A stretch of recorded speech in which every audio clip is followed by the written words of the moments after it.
Olá, camaradas. Meu nome é Caetano e esse é o nosso canal sobre questão agrária. Na aula de hoje, a gente vai trabalhar o conceito de reforma agrária. Antes da gente abordar sobre os conceitos de reforma agrária, eu gostaria de fazer aqui uma recomendação de livros, seguindo uma sugestão, inclusive, da Simone, que fez nos meus comentários que eu deveria trazer nos vídeos mais sugestões de leitura. Eu recomendo uma leitura fresquinha que acabou de ser lançada pela editora da Expressão Popular, que é um livro organizado pelo João Pedro Stedley sobre as histórias da reforma agrária no mundo. O conceito de reforma agrária envolve uma mudança social profunda na estrutura agrária de determinada sociedade, envolve desenvolvimento e envolve inclusão social. A reforma agrária foi a forma mais eficaz no século XX de se combater a pobreza e a desigualdade social, principalmente nas áreas rurais. O modelo de reforma agrária clássico foi um modelo adotado pelos Estados Unidos quando Abraham Lincoln promulga a Lei de Terras de 1872 e vai beneficiar num prazo de 40 anos 60 milhões de agricultores e vai desapropriar cerca de 300 milhões de hectares. Sem essa reforma agrária, muito difícil os Estados Unidos serem a potência econômica do que é hoje. Porque a reforma agrária norte-americana que deu aos Estados Unidos uma classe média rural, deu aos Estados Unidos desenvolvimento econômico e deu aos Estados Unidos um grande mercado consumidor interno que vai impulsionar um abrupto processo de industrialização que vai ocorrer nos Estados Unidos também nesse período. Esse modelo dos Estados Unidos diz muito o que é esse modelo de reforma agrária clássica, que é um modelo de reforma agrária para superar o problema do desenvolvimento do capitalismo no meio rural.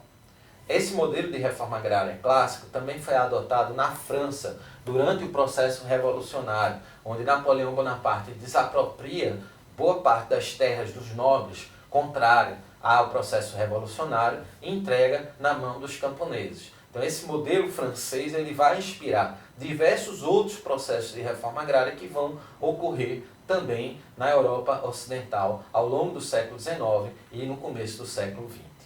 O segundo modelo que a gente traz aqui é o modelo anticolonial. Esse modelo ele foi adotado com movimentos de independência. Na América Latina, você teve o primeiro país a se tornar independente, que foi o Haiti, que se tornou independente a partir de uma revolução de escravos em 1808, no qual resolveu-se o problema da terra desapropriando as terras da elite francesa branca do Haiti, expulsando essa elite e colocando na mão dos antigos escravos. Então esse processo de reforma agrária anticolonial também vai ocorrer no século XX, que o João Pedro vai chamar de reforma agrária de libertação nacional, em alguns países africanos que tiveram uma colonização de plantation similar à que se teve na América Latina, como é o caso da Tanzânia. O terceiro modelo de reforma agrária, colocado por João Pedro, é o modelo de reforma agrária radical, que foi o modelo adotado no processo revolucionário do México entre 1910 a 1920. Esse modelo é quando camponeses armados vão lá e simplesmente tomam a terra dos latifundiários e conseguem ficar com aquela terra. No sul do México, esses camponeses eles eram liderados por Emiliano Zapata, que conseguiu as terras para os camponeses dentro desse processo de revolução que ocorreu no México nas primeiras décadas do século XX. Um outro processo histórico também ocorreu na Bolívia, na década de 50, quando camponeses armados dentro do processo revolucionário boliviano invadem La Paz e exigem a desapropriação das terras. Um quarto modelo de reforma agrária é o modelo de reforma agrária popular. E esse foi o modelo adotado por Cuba, no Vietnã e na Revolução da Nicarágua.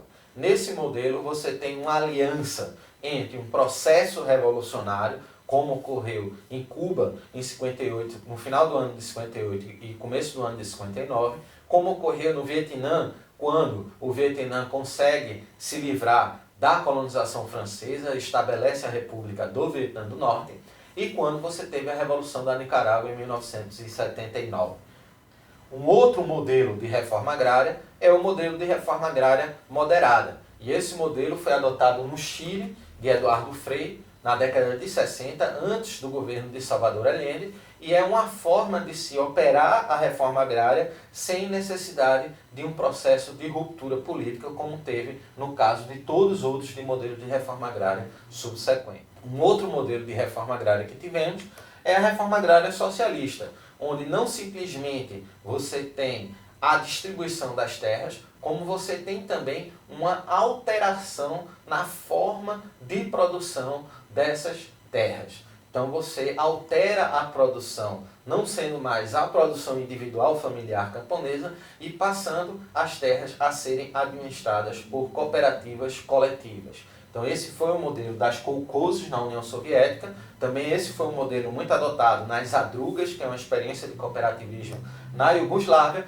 e esse também foi o modelo preferencial adotado na reforma agrária portuguesa a partir do processo revolucionário em 1975 no PREC. Então você teve diversos modelos de reforma agrária, seja nos países capitalistas, seja nos países comunistas, seja nos países que se libertaram da colonização, então diversos países do mundo, em algum momento, teve que enfrentar esse problema da terra e resolver.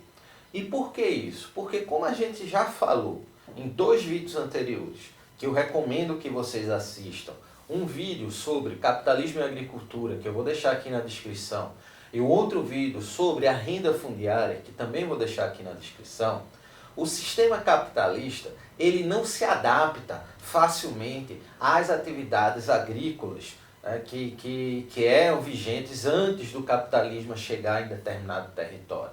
Então, por isso que a gente entende que esses sistemas agrícolas pré-capitalistas, eles têm uma dificuldade em conviver com o capitalismo e causam, portanto, algumas anomalias à sociedade capitalista, façam com que essas sociedades sejam mais injustas, mais subdesenvolvidas e mais pobres. Então a reforma agrária, no Brasil particularmente, que é um país que nunca fez efetivamente uma reforma agrária, que a gente tem algumas políticas de construção de assentamento, de colonização, que deram certo para aquelas pessoas que foram assentadas, mas se a gente olhar dentro de um panorama mais macro, o fato é que não existiu uma política de reforma agrária no Brasil que fosse capaz de alterar a nossa estrutura agrária.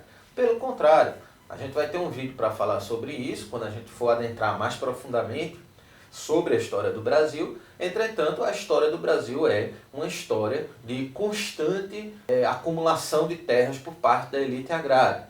Ou seja, à medida que vão se passando os anos, o fato é que a concentração fundiária no Brasil, ela aumenta e aumenta inclusive a partir da década de 70, quando a gente começa a ter políticas de reforma agrária que na verdade não conseguem alterar essa estrutura agrária, mas ao contrário, a estrutura agrária só vai piorar. Então, gente, se a gente vai trabalhar a história do Brasil, a gente vê que a ideia de reforma agrária, ela nasce a partir das diretrizes do Partido Comunista Brasileiro, fundado em 1922 por alguns intelectuais do centro-sul do Brasil, principalmente de São Paulo. Esses intelectuais ligados ao Partido Comunista defendiam a reforma agrária como uma forma de transição à economia socialista, como uma forma de superar o latifúndio. Na década de 50, é quando o tema da reforma agrária ele entra nas lutas dos movimentos sociais camponeses. Então a gente também tem um outro vídeo sobre resistência camponesa que eu sugiro que vocês assistam. E nesse vídeo ele vai mostrar esse histórico, quando começam a surgir no Brasil movimentos camponeses organizados e esses movimentos passam a adotar a bandeira da reforma agrária como a pauta prioritária de luta desses movimentos. Então, como falamos inclusive nesse vídeo, em 1964, com o golpe militar brasileiro, esses movimentos eles são caninamente perseguidos e eles são derrotados militarmente. Entretanto, os militares eles não podiam fechar os olhos para a questão da terra. Por isso que eles desenvolveram o Estatuto da Terra, ainda mesmo no ano de 1964, que vai dar algumas conquistas legais aos trabalhadores rurais, como a criação do direito trabalhista no campo, vai instituir pela primeira vez na história uma pauta histórica do Partido Comunista Brasileiro, que era o Imposto Territorial Rural, e vai dar um arcabouço legal para se operar um programa de reforma agrária no Brasil. Entretanto, esse programa de reforma agrária não é operado na década de 70. Na década de 70, no governo do ditador Emílio Garrastazu Médici, é instaurado um programa de reforma agrária que foi um programa de colonização na região da Amazônia. Então a ideia de Médici era levar gente sem terra para a terra sem gente. E a partir disso foram criados diversos assentamentos de colonização no meio da selva amazônica, onde vocês pegavam um papel, dividia a área no mapa, dava o quadrado e jogava o sujeito na terra ali. Então se o cara conseguisse, depois de 2 anos, sobreviver à fome, à malária, conseguisse produzir naquela terra, não desistisse por um motivo ou outro, ele ficava e continuava naquela terra. Na década de 80, ainda sob a batuta do último ditador militar brasileiro, o João Batista Figueiredo, se estabelece no Brasil um outro programa de reforma agrária, que era um programa de reforma agrária em área de conflito. Esse programa de reforma agrária ele se inicia no estado do Pará, onde havia um conflito armado entre os grileiros de um lado e os poceiros de outro lado. E aí como o governo militar se posicionou a partir desse conflito armado? Ele simplesmente dava a terra a quem vencesse o conflito. Então, se os grileiros conseguissem tirar os poceiros pela força das armas, o governo militar ia lá e regulamentava a terra dos grileiros. Se caso fossem os poceiros conseguissem expulsar os grileiros, o governo militar ia lá e dava a terra aos poceiros. Então esse modelo de reforma agrária ele continua na década de 80 e também na década de 90 e no início dos anos 2000, só que de uma outra forma. Não havia mais um conflito armado, entretanto o governo ele esperava os movimentos sociais ocuparem uma terra, ter o conflito entre os movimentos de luta pela terra e os latifundiários, para, a partir disso, se posicionar se aquela terra ia parar na mão dos latifundiários ou se aquela terra iria passar na mão dos assentados. E essa reforma agrária em área de conflito, ela teve muitas consequências na história do Brasil, como diversos assassinatos de lideranças sem terra. Então a gente fala que a reforma agrária brasileira ela foi feita à custa de muito sangue. Então é a reforma agrária mais cara da história, porque foi uma reforma agrária que custou a vida de diversos camponeses, de diversas lideranças sem terra, diversas lideranças indígenas e quilombolas. No início dos anos 2000, o Brasil passa por uma nova fase de desenvolvimento e também se altera a estrutura econômica agrária no Brasil. Sobre isso a gente vai ter um vídeo que a gente vai ver no futuro sobre os conceitos de agronegócio.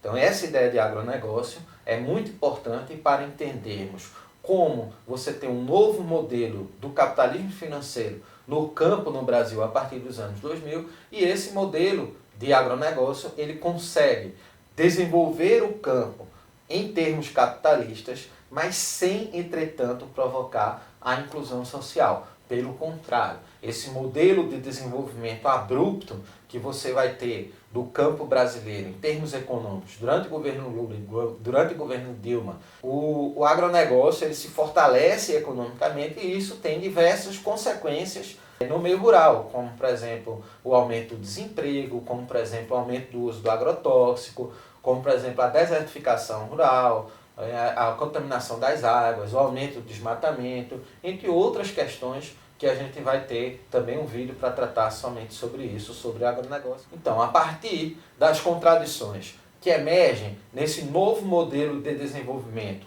rural, que é o modelo do agronegócio, os movimentos sociais camponeses eles vão propor um modelo alternativo de desenvolvimento, que é o modelo da reforma agrária popular, no qual se tem ainda a terra como uma pauta prioritária, entretanto você tem outras pautas tão importantes quanto a luta pela terra, como principalmente a luta pelo modelo de produção. Então, para a questão da agroecologia, por exemplo, ela entra como uma alternativa ao modelo do agronegócio. Portanto, ela entra como um programa da reforma agrária popular. E o programa da reforma agrária popular, ele também agrega outras pautas que não necessariamente envolvem a produção, mas envolvem uma melhor qualidade de vida no campo, como a questão da educação do campo, como a questão da saúde do campo, como a questão das mulheres camponesas, como a questão da população LGBT camponesa, como a questão da oportunidade da juventude do campo, a questão dos direitos humanos, a questão dos atingidos por barragem, a questão dos atingidos pela mineração, a questão dos indígenas, a questão dos quilombolas, a questão do negro camponês, entre outras questões que envolvem esse amplo conceito de reforma agrária popular. Bom, gente, então é isso. Espero que vocês tenham gostado do canal. Se inscrevam, não se esqueçam e até a próxima. E muito obrigado pela audiência.